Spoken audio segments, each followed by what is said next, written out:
Hi friends, જય શ્રી કૃષ્ણ. કેમ છો બધા? મજામાં? અને અત્યારે વાગી ગયા છે 12:30 અને અમે પૂગ્યા છીએ બેડ. જે છોટે હરિદ્વાર રામરોટી આશ્રમ છે ત્યાં પહોંચ્યા છીએ. અને અહીંયા બપોરનું ભોજન છે એ અમારે અહીંયા લેવાનું છે. છોટે હરિદ્વાર રામરોટી આશ્રમ તરીકે ઓળખાય છે. અને અમારી સાથે છે બા છે. બા, બધાને જય શ્રી કૃષ્ણ કહી દો. આ બાજુ છે અમારે કાકી છે, સાથે અમારે મામી છે, કોમલબેન છે, બધાય છે એ સાથે જ છે.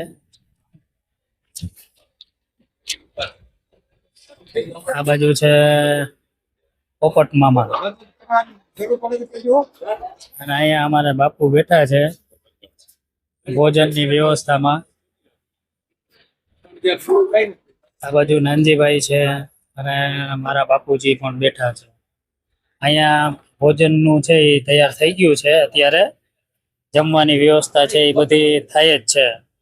અને ખાસ તો એ અમારે કહેવાનું છે, આમ તો જો કે દેવજીભાઈ છે એમાં સસરા જ થાય છે, પણ ખાસ વાત એની એ છે આ જાત્રામાં એમણે કોઈ પાસેથી 1 રૂપિયો ડિપોઝિટ લીધી નથી.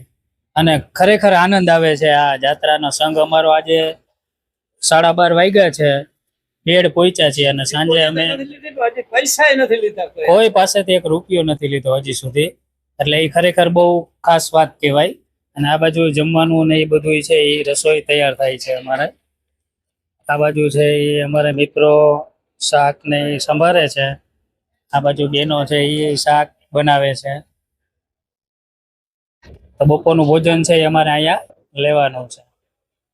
ચાલો, તો અમારે અહીંયા અંદર મંદિરની અંદર દર્શન કરવા માટે જવાનું છે. બધાય છે એ દર્શન માટે છે એ મંદિરમાં જવાના છે. આ મંદિર છે છોટે હરિદ્વાર તરીકે ઓળખાય છે, રામરોટી આશ્રમ બેડ. તો અહીંયા અમે શ્રી રામનું મંદિર છે ને એમાં દર્શન કરવા માટે જઈએ છીએ. અમારે સાથે બા છે, મારા માં છે, ફઈ છે, પછી કાકી છે, કોમલબેન છે, બધા. એને ઉર્મી તો અમારી રીસાઈ ગઈ છે. બધા અહીંયા દર્શન છે બધા છે એ કરવા માટે જાય છે.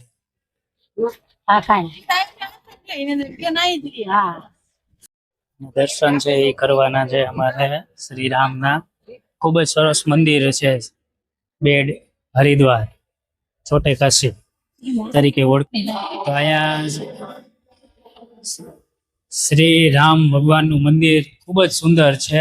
અને શ્રી રામના દર્શન આપણે છે એ કરી રહ્યા છીએ.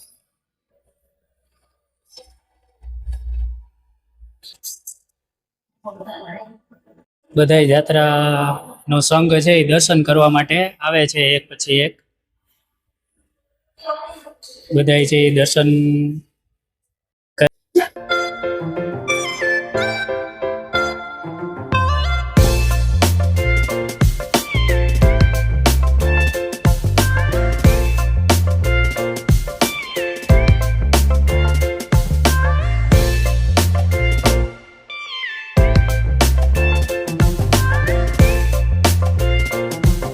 આ મંદિરની અંદર મિત્રો પરમ પૂજ્ય સંત શ્રી રાજારામ બાપા છે અને પરમ પૂજ્ય સતી શ્રી વાલબાઈ માં છે.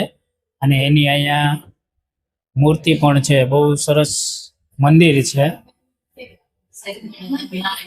અને ખરેખર અહીંયા આવીએ એટલે આપણે આધ્યાત્મિકતાનો અનુભવ થાય છે કે ભાઈ ખરેખર અહીંયા ભગવાન છે એ હોય એવો. તો વ્લોગ છે એ અમારો લાંબો થશે, એટલે બ્લોગની અંદર જોડાયેલા રહેજો. રાજારામ બાપાની સમાધિ છે ને એ અહીંયા છે ને એ બાજુ આપણે દર્શન કરવા માટે જઈએ છીએ. સમાધિ સ્થળ છે અહીંયા, મેન જે સમાધિ સ્થળ કહે ને તે.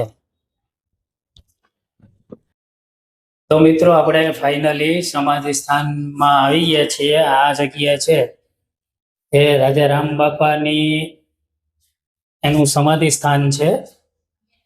મેન સમાધિ જે લીધેલી છે ને તે આ જગ્યા છે, મેન સમાધિ સ્થળ. તો મિત્રો બપોરનું ભોજન છે એ અમારે અહીંયા બેડ છોટે ખાસી હરિદ્વાર તરીકે ઓળખાય છે, રાજા રામ બાપાની જગ્યા. ત્યાં અમારે કરવાનું છે. તો અહીંયા બધાય જો જમવાની રાહ જોઈને બેઠા છે. દિવ્યેશ છે, શ્યામભાઈ છે, પછી અમારા ઘરના છે, અને અહીંયા મારા ભાઈ છે. કેવી મજા આવે છે? બહુ મજા આવે ને? થાયકા નથી ને? હા. અને આ બાજુ છે એ મારા માં છે અને અમારા બા છે. મજા આવે ને બા? આનંદ આવે ને? થાયકા નથી ને ક્યાં? તો વાંધો નહીં.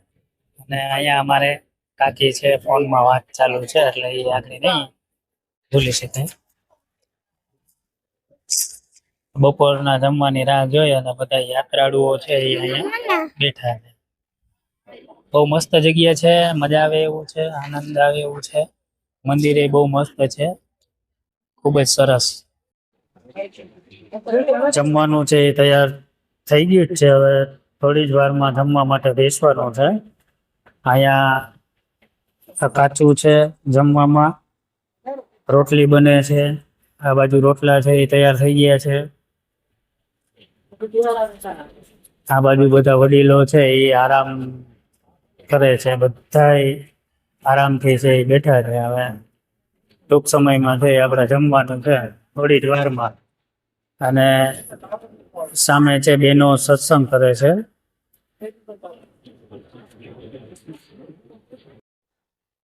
ચાલો તો ફાઇનલી જમવાનું છે એ તૈયાર થઈ ગયું છે. પીરસવાનું એ ચાલુ છે. અહીંયા બધા બુફે જમણવાર છે એ આપણે છે.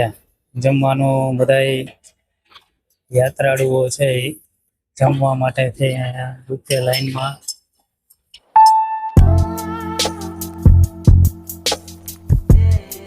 બરાબર, એટલે બધા લોકો છે લાઈનમાં બેઠા છે અને હવે જમે છે. અહીંયા મારા પપ્પા અને શ્યામભાઈ બે છે એ જમે છે. તો મિત્રો હવે આપણે અહીંયા વ્લોગને છે એ પૂરો કરીએ છીએ. બધાને જય શ્રી કૃષ્ણ, જય દ્વારકાધીશ, મહાદેવ.